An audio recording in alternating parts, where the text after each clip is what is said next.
Hello and welcome to Prime Minister's Questions on Labour Social. Let's get into it. The Prime Minister, Patricia Gibson. Yeah. Patricia Gibson. Here we go, Patricia. Knock 'em dead. Oh, that was it. Mr. Speaker, this morning I opened the Ukraine Recovery Conference alongside President Zelensky. The aim of they want recovery, mate. They want weapons so they can win the war. Future for Ukraine. Right, and yeah, whatever. As we mark the 75th anniversary of the arrival of the Empire Windrush tomorrow, oh, yes. I'm sure the whole House will celebrate the contribution of the Windrush generation. Well, the people that you deported, the people that the Tories deported in the hundreds. We thank them for all they do to keep they can get away with it. Safe. This morning I he had cares. meetings with Like he cares. and others. In addition to my duties in this House, I shall have further such meetings later today. Good afternoon, Mad Monk, Katrina. Master Templar, Duke. As inflation continues to outstrip pay awards, and tomorrow we expect to see the 13th consecutive rise in interest rates. I'll turn my mic down a bit. Will the Prime Minister tell the House by how much living standards have fallen during his 8 months in office? Ooh, Bank of England's engineering a change of government. Mr. Speaker, I've always been very clear. Inflation is putting pressure on family budgets, and that's why the UK government has taken decisive action to support families to do nothing, time, including households in Scotland who are receiving considerable support, not just with their energy bills, but also the most vulnerable as well. To do absolutely nothing. Well, Benji. Thank you, Mr. Speaker. On this side of the House, we have got a proud record of supporting the nuclear industry, which is an essential part of achieving secure, low-carbon energy. Have you? I'm delighted that our honourable friend, the Prime Minister, has given us backing to the next generation of nuclear reactors, including SMR and larger projects. You've been in charge for 13 years. Have you built any? To seeing the fuel for these projects manufactured in the UK. This will secure long-term, high-skilled employment at key sites in the northwest, we don't like have any uranium. my constituency, and a supply chain across the UK. We don't have. Mr. Speaker, we are preserving and strengthening the UK's nuclear fuel production capacity through our £75 million nuclear fuel fund. I know that Springfield Fuels in my honourable friend's constituency has benefited from £30 million of funding. And he's right to say that our domestic nuclear fuel sector has a critical role to play in supporting the UK's energy security and independence, and I know that he will continue to be a champion for the industry in this House. We now come to the Leader of the Opposition, Keir Starmer. Right, come on. Where were you on Monday? Number one, where were you on Monday? Mr. Speaker, can I join the Prime Minister and his comments about the Windrush generation who've contributed so much to inflation, our country, interest rates, and to the armed forces in this week and all weeks? Brexit's not working, is it? Glenda Jackson's passing leaves a space in our cultural and political life that can never be filled. She played many roles with great distinction, passion and commitment.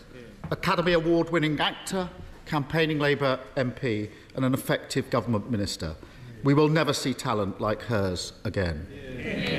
Mr. Speaker, one of the Prime Minister's own MPs says Britain is facing a mortgage catastrophe. Does he agree with that? Mortgage catastrophe. Mr. Speaker, can I start by joining the honourable gentleman in his tribute to Glenda Jackson? And Mr. Speaker, it's also right that we do support those with mortgages, and this is why the absolute right economic priority is to halve inflation. How's that going? Because inflation is what is driving follow-up question. How's that going? Inflation is what erodes people's savings and pushes up prices and ultimately makes them poorer. Now, I love the way he teaches his grandmother to suck eggs. I highlighted the importance inflation's of a bad thing inflation. for people. It's why that I said it is never easy to root out deliver. Inflation, but we will take the difficult and responsible decisions to do so. It's an approach that the IMF has strongly endorsed in their words, and describing our actions as decisive and responsible. The IMF were the bad guys a few years ago. Mr. Speaker, I realise the Prime Minister spent all week saying he doesn't want to influence anyone or anything. It was certainly keeping to that with his answer. Yeah. He knows very well the cause of the mortgage catastrophe. 13 years of economic failure and Tory a Tory mortgage catastrophe. Tory mortgage catastrophe. Put mortgages through the roof. Yes. So will the Prime Minister tell us how much the Tory mortgage penalty is going to cost the average homeowner? Coin those phrases. Come on. Well, get it into the common lexicon. Mr. Speaker, as ever, the honourable gentleman isn't aware of the global macroeconomic situation. But let me do. But substantively. Why are we doing worse than everyone else? Substantively. Why are we doing worse than everyone else? Well, substantively, let me tell him and the House what we are doing to support those with mortgages. We have deliberately and proactively increased the generosity of our support for the mortgage interest scheme. We've also established a new FCA communal duty which will protect people with mortgages, for example, moving them onto interest-only mortgages or lengthening mortgage terms. And we have spent tens of billions of pounds supporting people with the cost of living, particularly the most vulnerable. But that is the difference between us, Mr. Speaker. Oh, is it? While he is always focused on the politics, we are actually just getting on and doing the job. No, you're not. You've got the highest inflation ever. Let's test that, because the years question he refuses to answer. He actually knows the answer to this question. Is £2,900 extra. That's the cost to the average family of the Tory mortgage penalty. Now, he was warned by experts about this as long ago as autumn last year, but he either didn't get it, didn't believe it, or didn't care, because he certainly didn't do anything. And when I raised this a couple of months ago, he had the gall to stand at that dispatch box and say he was delivering for homeowners. How is an extra £2,900 a year on repayment delivering for homeowners? Well, so, Mr. Speaker, now let's just look at the facts. Let's look at the facts. Because he talks about interest rates. He talks about interest rates. Perhaps the honourable gentleman could explain why interest rates are at similar levels in the United States, in Canada, in Australia and New Zealand, why they're at the highest level in Europe that they've been for 2 decades, Mr. Speaker. That's why it's important that we have a plan to reduce inflation. But in contrast, what do we hear from the honourable gentleman? He wants to borrow an extra £28 billion a year.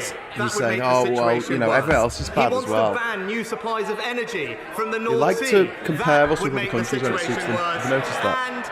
And he wants to give in to unions' unaffordable pay demands. That would make the situation worse. Mr. Speaker, he doesn't have many policies, but the few that he does have all have the same thing in common. They're dangerous, inflationary, and working people would pay the price.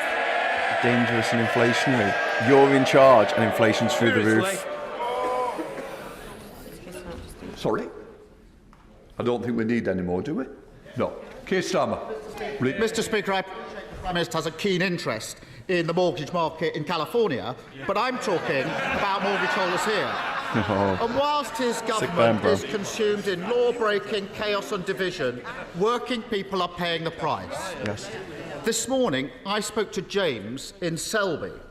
He's a police officer, working hard to keep people safe every day. The Tory mortgage penalty is going to cost him and his family £400 more each and every month. That's nearly £5,000. He told me this morning... They may not want to hear this. He told me this morning that they've decided to sell their house, to downsize, and he's just told his children they're going to have to start sharing bedrooms. Why should James and his family pay the cost of the Prime Minister's failure? Well, Mr. Speaker, I hope when the honourable gentleman was talking to James, he explained that his economic policies would make James's situation worse, Mr. Speaker. Oh, worse than it already is. So it's already bad, right? Saying that, Mr. Speaker, the Independent Institute of Fiscal Studies says his policy of never-ending debt and borrowing would damage James because it would increase inflation and drive up interest rates, leaving James and everybody else in this country poorer, Mr. Speaker. It's simply not true. You're in charge. Stop talking hypotheticals. Stop talking about stuff that may happen in the future. We're talking about what's happening now. That is what responsible economic leadership looks like, Mr. Speaker. This guy wouldn't know responsible economic leadership if it bloody slapped him in the face with a wet haddock. He's talking about stuff in the future. Like, if Labour get in, they'll be worse. That's his only comeback. I mean, imagine like being caught murdering someone and your defence is, yeah, but if it was someone else doing this, they would be worse somehow. No, mate, deal with what you do. Deal with what is happening now. Deal with what is happening now. God. James and his family will have been listening to that Prime Minister. And their plight should keep them awake at night, because over the next few years, 7.5 million people are going to be in the same boat, all paying the Tory mortgage penalty, month after month after month. The situation is so dire that repossessions are already up 50%. a total betrayal of the idea that if you work hard, you'll get on.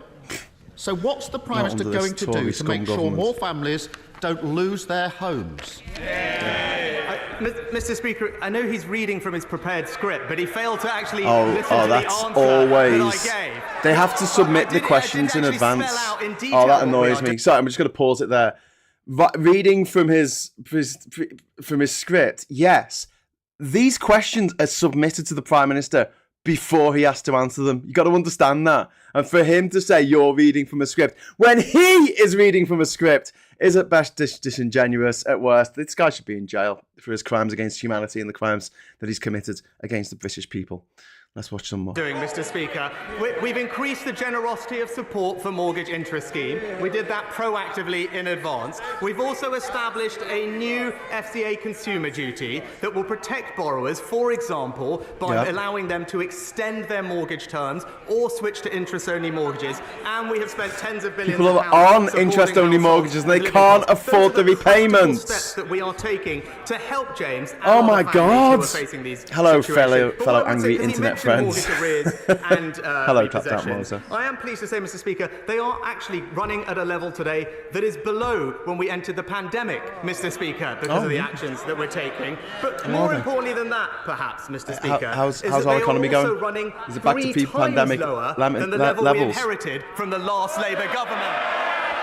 Lies. Mr. Speaker, I'm sure from the vantage point of his helicopter, everything might look fine. But that's not the lived experience of those on the ground.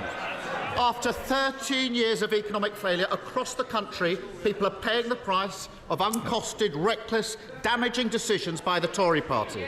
And even now, as mortgages go through the roof, the Prime Minister is planning to wave through honours and peerages for those who cause misery for millions. What does it say about this government? That while working people are worrying about mortgage hike, paying the bills, even repositions, the Tory party is rewarding those guilty of economic vandalism. Mr. Speaker, no amount of personal attacks and petty point scoring can disguise the fact that the honourable gentleman that's all you do. Have a plan for this that's all you do.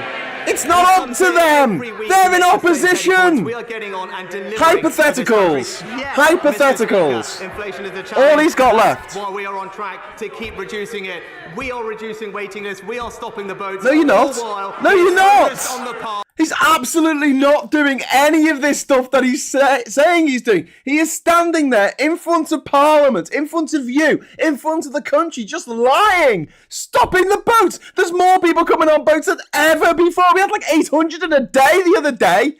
But oh my God, I just focused on the despair. Politics. It's all talk, whereas from this government and from this Prime Minister, we deliver for the country. Oh, fuck. I mean, go away.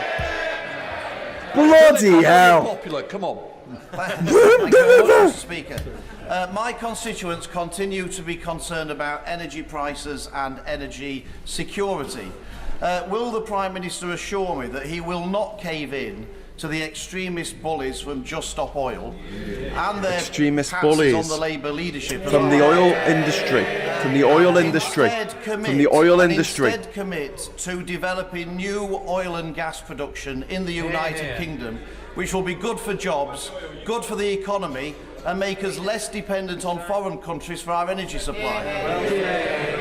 Well, as ever, my honourable friend makes an excellent point. Give money to the oil companies. Weaponisation of energy has amplified the need for greater energy security, and that's why we deliberately have launched new licensing rounds for the North Sea. Official forecasts suggest that a block on North Sea oil and gas investment would mean that the Atlantic is the hottest it's ever been on record this June. Mr. Speaker, the Labour Party's decision is one that puts ideology ahead of jobs, investment, and Britain's Your ideology was put in front of all that because you're a Brexiteer. Mr. Speaker, in February, the Prime Minister told this here House that borrowing costs are back to where they should be. In March, he boasted we are on track to halve inflation by the end of the year. Moratorium on building wind farms? Economic optimism is increasing. Well, given the dire economic reality of today, is it not now clear that he's taken his honesty lessons from Boris Johnson? Well, Mr. Speaker, the honourable gentleman also failed to mention that not just the Bank of England, not just the OBR, not just the OECD, but also the IMF, all of them have upgraded their growth outlook for the United Kingdom economy this year. Whilst he and others were predicting that this country would enter a recession, the actions of this government have meant that we have so far averted that, and we're at 0% to keep reducing inflation because that is the right economic priority. But inflation's not reducing. I want people to be a little bit more cautious on what they say. This is the present serving Prime Minister. The danger will it could be misled in the way that it was put. Stephen Flynn. What you mean, Mr. like Speaker, listening to calling the him a Prime liar? Minister's answer, I don't think he quite grasps the reality of the economic situation facing households across these aisles. But how could he? But it doesn't need to be like this. It didn't need to be like this. Because mortgage deals in Ireland, they're not sitting in excess of 6%, they're around about 4.5%. Inflation in the euro area, that's not sitting at 8.7%, it's sitting at closer to 6%. Britain is broke. Now, 7 years after their EU referendum, will he finally admit that it was Brexit that broke it? Yes! You said it. Mr. Speaker, again, I don't think the honourable gentleman was paying attention earlier. Interest rates in this country are at similar levels to they are in America, in Canada, in Australia and in New Zealand, Mr. Speaker. The rise in inflation and interest rates is a global phenomenon, but that's why early, I set out that it was the right economic priority to have to bring inflation down. That's what this government will do. He's been found out but that requires, because Mr. Stephen Speaker, Flynn. that requires different. Got to pause it. Sorry, he's been found out because Stephen Flynn came in there and said, "Look, you know, you're claiming that we're just as bad as everywhere else in Europe, but here are the actual figures." Ireland and Europe as a whole, we have lower inflation than we do, and so his only response to that is, well, what about Canada? What about America? Where inflation is less than ours? I mean, like, yeah, other places are struggling with inflation, but what has exacerbated this is the B word. It is Brexit. It's his fundamentalist creed that him and his libertarian billionaire mates wanted more than life itself. They wanted Brexit so they could deregulate absolutely everything and pump hideous amounts of sewage into your rivers, because that's what they want, to give big bungs from you as a taxpayer to the oil companies. That's what this millionaire, multi-millionaire, this guy's worth over £700 million. He does not need to be doing this job. He's only doing it to enrich himself and his friends. Difficult and responsible decisions. That's what leadership looks like. I don't think the SNP will ever do the same thing. Virginia Crosby. Leadership. Thank you, Mr. Speaker. Wilver, in my constituency of Anismore, is recognised as the best site for small modular reactors and large-scale new nuclear in the UK. Given the UK's commitment to nuclear and Wilver, when can my Anismore constituents expect to hear the result of Great British Nuclear's small modular reactor competition? Diolch yn fawr. Well, Mr. Speaker, there'll be no greater champion for this technology and her community than my honourable.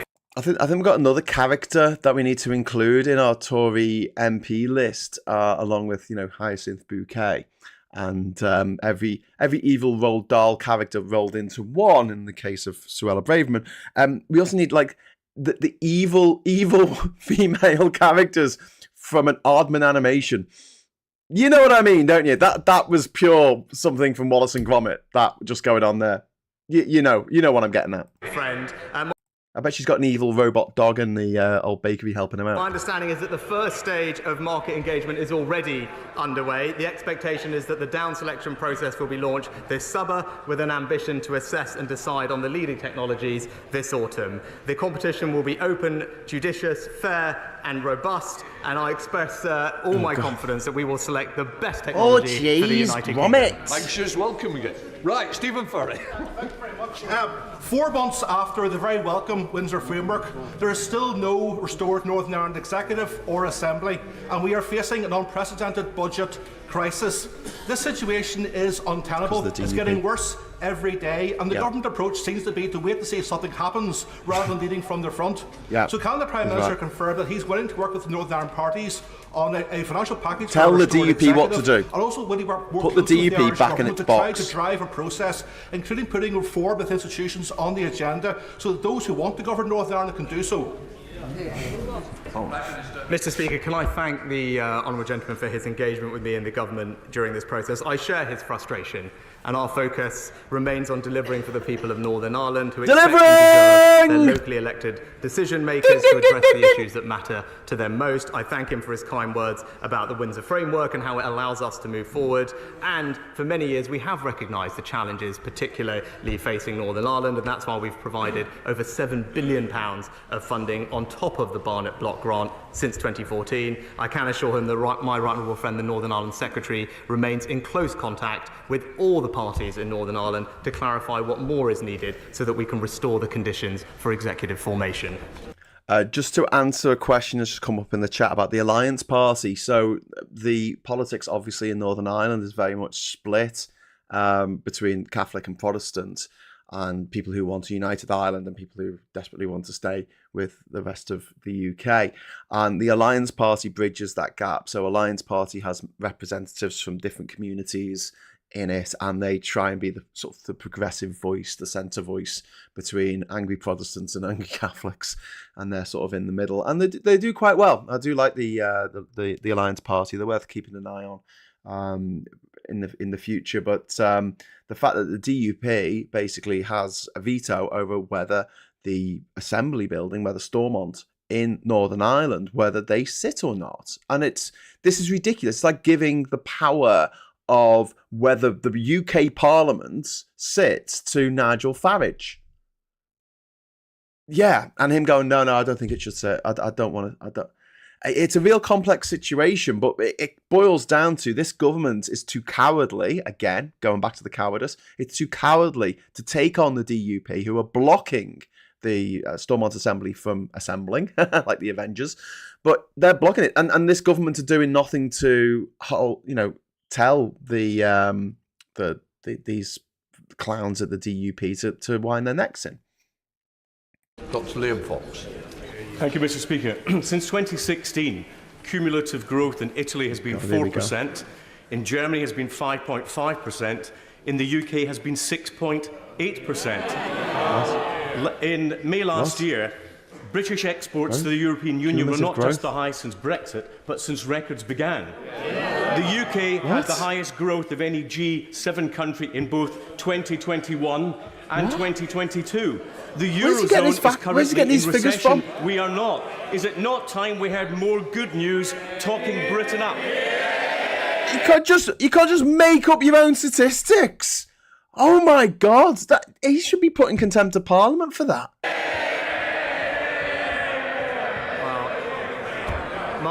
My right honourable friend is quite right to highlight the improvement in our economic outlook, and he's right to highlight the good positive news showing the strength in the underlying economy. And I know that he joins with me in saying that our economic priority right now must be to continue to bear down on inflation. But while we do that, we are putting the conditions in place to grow this economy. And as he said, unlike the party opposite, we won't talk Britain down, we will grow the country's I love the comments from one angry pagan just swearing. Thank you much, Mr. Speaker. Last night was another fantastic night at Hampden, a real tonic during tough times for the Tartan Army and Scotland more widely. However, whilst English and Welsh fans could watch their national teams for free on Channel 4 and S4C, only a small fraction of Scots could watch the match, with many unable to afford a subscription to Viaplay, particularly during this cost of living crisis. So, does he agree with me that this is inherently unfair? And will he ask the DC this isn't the most urgent question, but to meet with me to discuss I do appreciate it being asked.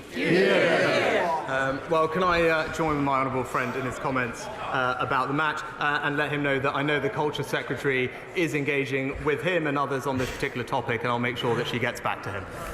Anne-Marie Morris.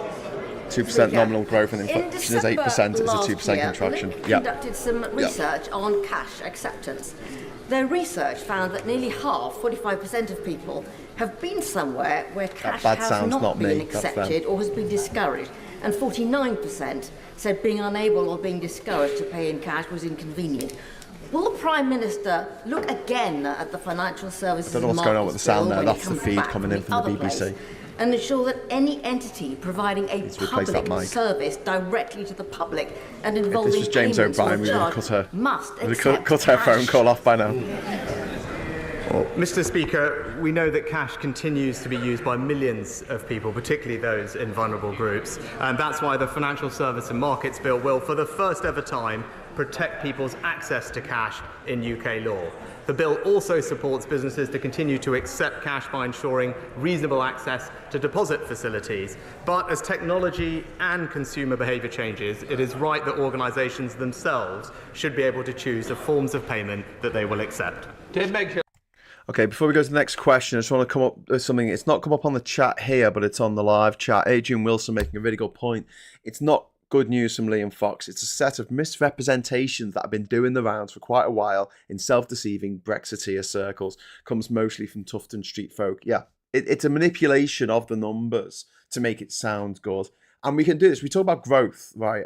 We talk about countries that have an amazing level of growth. One of the countries that had the most like over 10% growth in recent years was the country of Bhutan in the Himalayas. It's not like, oh wow, we should go over there and get a trade deal with them because we're going to do loads of trade with Bhutan. I mean, no offense to Bhutan, it's a beautiful place, but I mean, like that shouldn't be high on our economic agenda to get a trade deal with them just because their growth is so high. Why is their growth so high? Because they're coming from a very low level. We're not talking about an economy in the trillions like in the UK. We're talking about an economy in the millions. And if you have a potato and then the next day you have two potatoes, your economy has grown by 100%. Like you have doubled your economy overnight. How amazing. How amazing is that? But you still only got two potatoes. That's the point I'd like to make. Well, thank you very much, Adrian, for that comment. Thank you, Mr. Speaker. Does the Prime Minister believe that the reward for being a lawbreaker should be to be made a lawmaker? Yeah. Mr. Speaker, there is, as we discussed last week, a well-established process of vetting for all peerages, and in keeping with the convention followed by Prime Ministers of both parties, have followed the same process. Thank you, Mr. Speaker. Wiltshire leads the world in agri-tech, the farming increases in productivity that are going to feed the world's growing population without wrecking the environment. I welcome what the government has done in this space, particularly in gene editing, only possible because of Brexit, of course. What? Will my right honourable friend acknowledge the work of Wiltshire farmers only possible and because tech of Brexit? entrepreneurs, That's not true. particularly James Dyson, but there are many Straight more. up not true. Does he agree with me? This is one of the key opportunities for our country to become a high-wage, high-skill, high-tech economy. So I'm just going to take him up on that. So what he's referring to there is the ability to edit the genes of crops to make GM crops, something that I actually agree with. We'll have this debate another time. But the EU has a rule where you have to prove that something is safe, especially when it comes to food, before it's allowed to go into the single market. In America, they have the opposite way. You have to prove, basically, you have to kill someone, and then it will get withdrawn. So you can make anything you want, no matter how dangerous, and put it into the food chain. And then when people start dying, you say, okay, well, we'll ban that. Whereas the EU tends to take a more proactive step of saying, right, you need to prove this is safe. Now, if the UK wanted to, when we were in the EU, we could have done something about that rule, or we could have gone the extra mile to prove that GM crops are safe. We didn't. We chose not to. We chose to leave the EU instead, which is one of the reasons why the economy is in the drain at the moment, why the interest rates and why inflation is through the roof, which is impacting real people's lives right now. Mr. Speaker, when it comes to agri-tech, we are among the best in the world, with fantastic research bodies, businesses and pioneering farmers and growers, and I join my honourable friend in paying tribute to all of them. They're getting our support with £270 million farming innovation programme, and, as he rightly mentioned, we are seizing the opportunities from our exit from the EU, including through our plans to more quickly develop gene-edited crops that are resistant to drought and flooding, that will drive up growth, productivity and create jobs. Kevin Brennan. Thank you, Mr. Speaker. So just to recap. Sorry, I just want to jump into Katrina's point there. Yes, the main problem with GM crops is the environmental impact rather than food safety. So we've got that as well. If you have particular crops that will kill insects or kill bees in particular, then that's going to be a problem. But yeah, I mean, being able to prove all that stuff is important. And if we can prove all that stuff, yeah, we can have GM.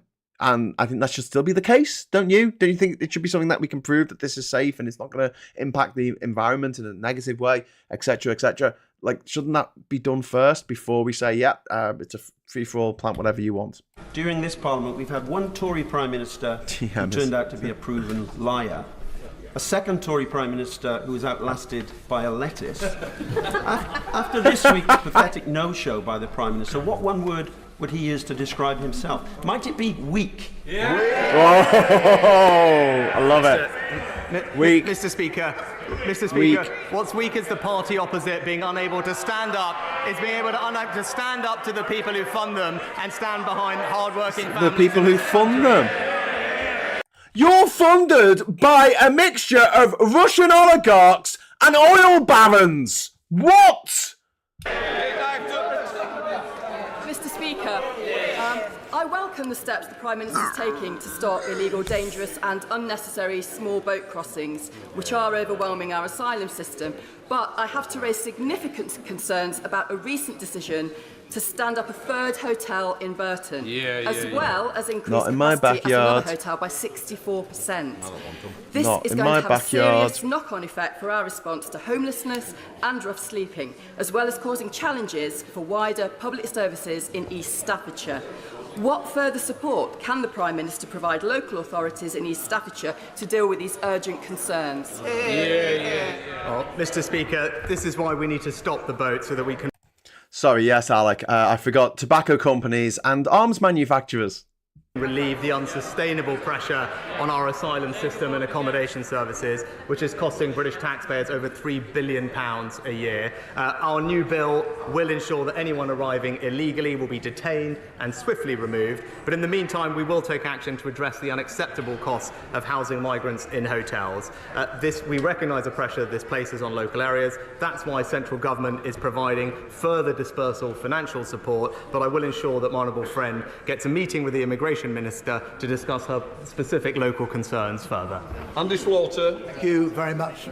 Sorry, before we listen to Andrew Slaughter, just the point that Lee Corn's also making. The problem is the USA, particularly Monsanto, they copyright the GM crop that they've made, and they've gone so far as to sue farmers who cross pollinate, like just by accident of nature, they pick up the genes that are owned by this company. The fact that a company owns genes for making wheat or golden rice that could save millions and stave off malnutrition is disgusting. And it's something that when we look at something like the tuberculosis vaccination, or when we look at COVID vaccination, that wasn't allowed to be copyrighted. That was basically, you need to make this stuff because we're in an emergency situation. We're in an emergency situation now. And the fact that private companies can own this kind of stuff is outrageous. It's absolutely outrageous.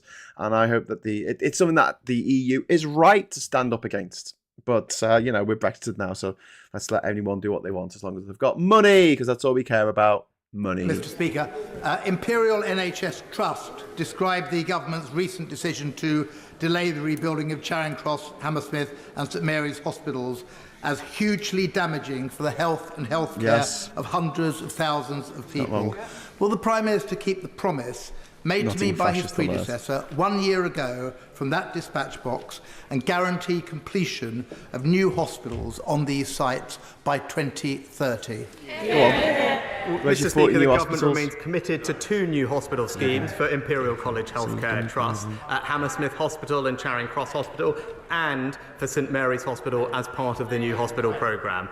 We've expanded the programme, as the Honourable Gentleman knows, to include buildings with RAC, and we need to address those as a priority for the safety of staff and patients. Okay. Are you going However, we still expect the majority of schemes in Cohort 4 to be in construction before 2030, and I know that the Department will continue to keep him updated on progress. David Davis.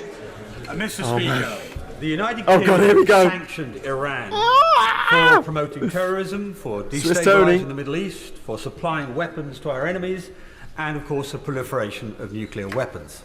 Nuclear weapons. Within the past few weeks, the journalist David Rose has reported in the Jewish Chronicle that British universities have been undertaking research in collaboration with Iranian researchers and universities into areas of potential military applications, including drone technology, fighter jets, battlefield armour and laser communication. Will the Prime Minister initiate an investigation into this and take action to stop the failure of our sanctions regime before it does any more harm to the national interest of the United Kingdom and our allies. Mr. Speaker, I thank my honourable friend for raising this important topic. We take all allegations of breaches of export control seriously, and my understanding is that officials in the Department for Business and Trade are currently now investigating the allegations made in the recent press article cited. We will not accept collaborations which compromise our national security, and that's why we've made our systems more robust, including expanding the scope of the Academic Technology Approval Scheme to protect UK research from ever-changing global threats. But my right honourable friend is absolutely right to highlight this, and he has my assurance we will keep on it. David McCabe. Could any of the material the Prime Minister's government is trying to avoid giving to the COVID inquiry cover his tenure as Chancellor and his eat out to help out policy?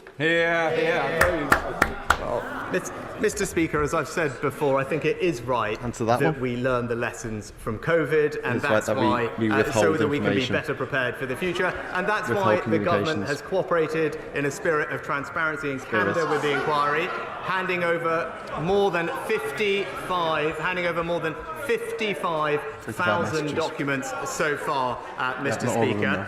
There is a very specific point of disagreement. As the honourable gentleman well knows, it is the subject now of legal proceedings, so I'm not able to...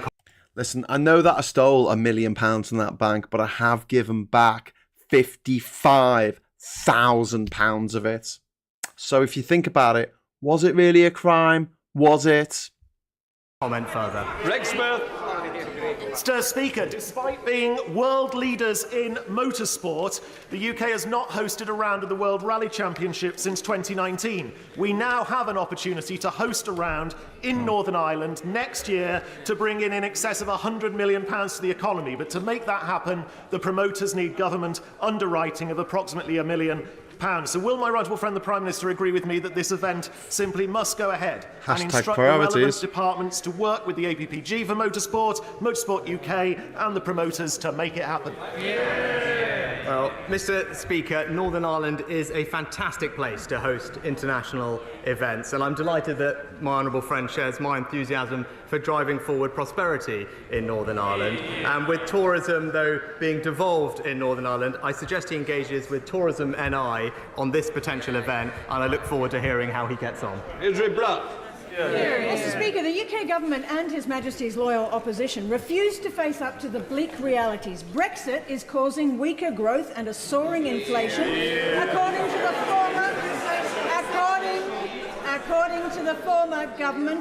governor of the Bank of England. The LSE says EU trade barriers have added an average £250 to household food bills, and Scots fishing chiefs are saying they were sold down the river and scoff at the talk of treaty renegotiation as just spin.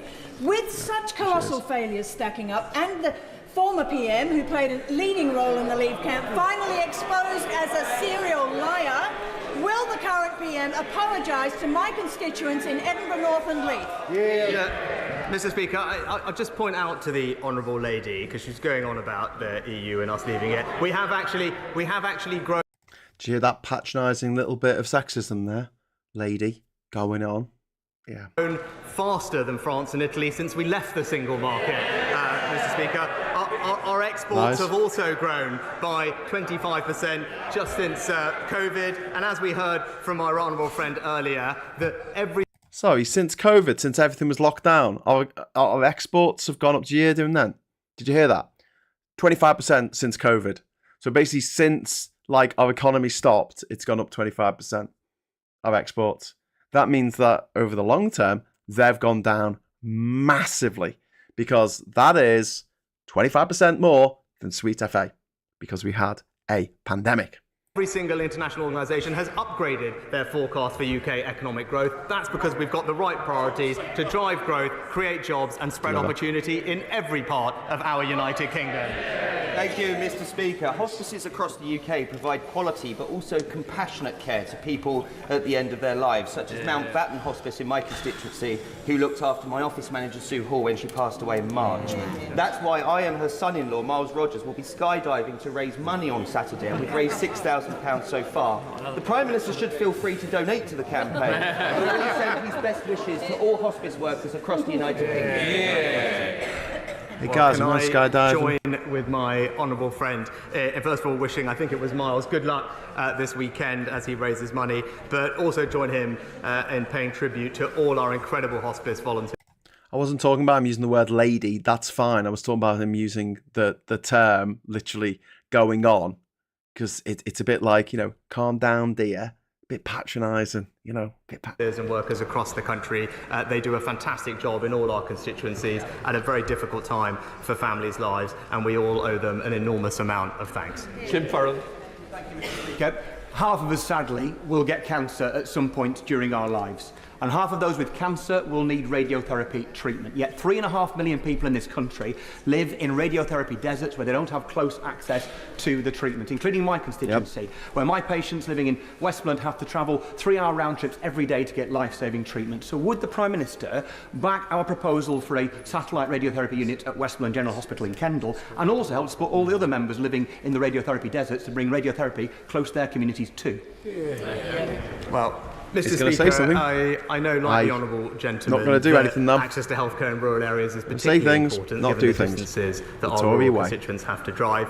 That's why we remain committed to expanding the range of diagnostic services that are available through our proposal to roll out community diagnostic centres. And I think the record-breaking capital budget that we have in the NHS at the moment is delivering that. And I look forward to the department engaging with him on his plans for his local area. Right. So he was asked there specifically about radiotherapy, and he said, it's okay because we're going to have like diagnosis areas where you can get diagnosed. No. These people have cancer. They know what's wrong with them. They need radiotherapy. Thank you, Mr. Speaker. As the Bank of England are raising interest rates to try to stem spending and therefore preventing inflation being baked into the economy, the same can't be said for those with savings accounts. Then we'll see you on Monday. Would it not be good for people to be encouraged and incentivised to save more? And would my right honourable friend and the Chancellor talk to the industry and encourage more, impel them to actually give a good deal to savers too? Can I thank my honourable friend, because she raises an excellent evil point. woman from Wallace and Gromit and all, that savers are treated fairly and the markets are functioning as competitively as we'd expect them to be. I'm pleased to tell her that my honourable friend, the Chancellor, is meeting with the industry and the banks this Friday to discuss the matter that she's raised, and we'll make sure that she and everyone else gets an update after that. Completes Prime Minister's questions. I'll let the Chamber clear. Okay, there you go. We're going to let the Chamber clear. Oh my God. So that was another round of just the most disingenuous scumbag lies from the Tory party, which is something we have unfortunately come to expect from them, because they are just the worst of us. They're the worst people in society. But unfortunately, pretty much all of them were born incredibly rich. So they get to do what they like and say what they like and get away with it. And they tell all the lies they like. I'm glad that, having you lot in the chat, it's really good to sort of be able to just dissect what they're saying in real time, especially when they lie about statistics, they lie about the economy, they lie about how well we're doing when we're obviously not doing well. Inflation is at over 8%. Like, the amount that the cost of living has gone up, and because it's not just the fact that our mortgages have gone up, that our mortgage repayments have gone up, that our food bills have gone up, but it's also that our fuel bills have gone up through the absolute roof, increased exponentially almost. And the government has been giving people the minimum that they can sort of get away with and still say, oh yeah, we're doing something about this. And they're so hesitant to actually tax the profiteers, the war profiteers. They're going to blame what's happening on the war in Iraq, in Ukraine, then hang on. If that's the problem in our economy, then the people who are making vast fortunes from this war are war profiteers, like Shell, like the energy companies that are charging us through the roof for energy that, we're signed here with the energy company that's supposed to be all renewable energy.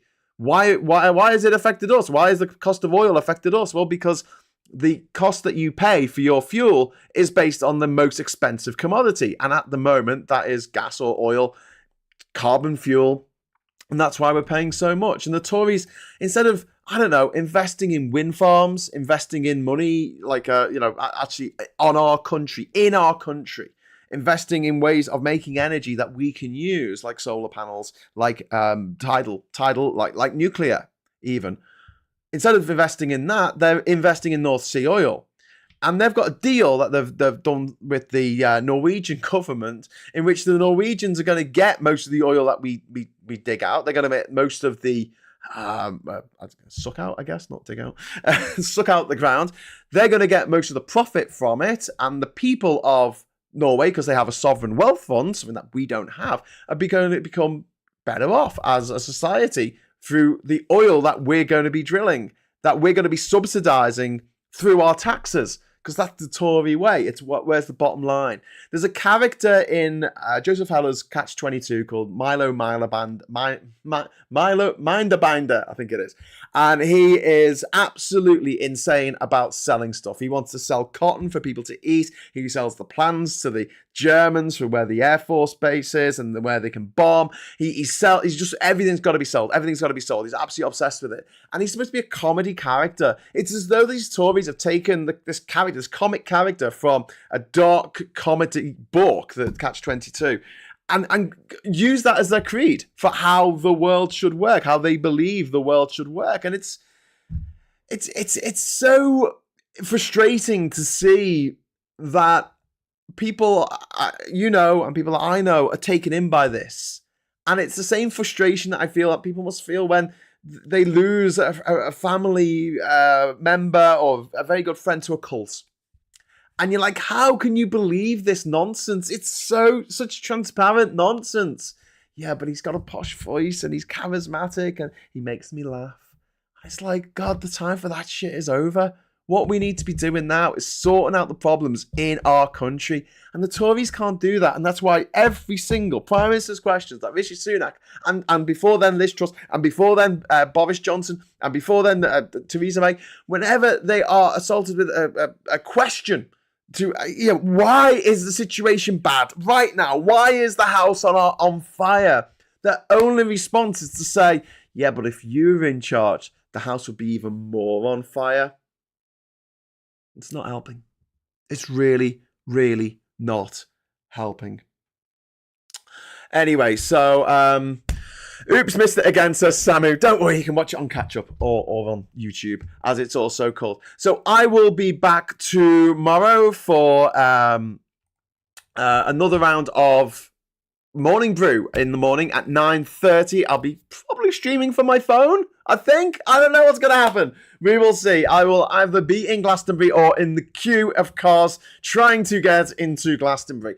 And then I'll be back tomorrow afternoon around 4:30, where hopefully we'll be live streaming from the Nomad stage in Glastonbury with Danny effing Price and Aid Thompson and other guests talking about the state of the country and what we can do to help save this country from the neo-aristocratic, libertarian lunatics, these cult leaders who have taken over our country, who have brainwashed our country into thinking what the best thing for this whole country is whatever the best thing for the billionaires with shares in the arms trade, in the oil trade, in the child slave enslavement trade, in the drugs trade, whatever nefarious trade it is. That's what's good for the goose is good for the gander, and the goose being us lot, and the gander being billionaires who wouldn't piss on you if you were on fire. Okay, right. So I'm going to leave you now, and thank you very much for watching and everything. I'll try my best tomorrow. We don't know how good the tech's going to stand up. Well, we need internet basically for it to work. But stoked you're performing at Glastonbury Soccer Team. I'm so fucking excited. I want to be able to show you my flag, but it probably wouldn't be very safe for work. But look out for it. It's a big yellow flag with F the Tories written in nice, friendly letters. So thanks for watching. Thanks to all the super chat. Thanks for all the chat. Thanks to all the YouTube members and the patrons who support this channel. And I'll be back tomorrow morning at 9:30. And until then, I'll say hello, good evening, welcome, and goodbye.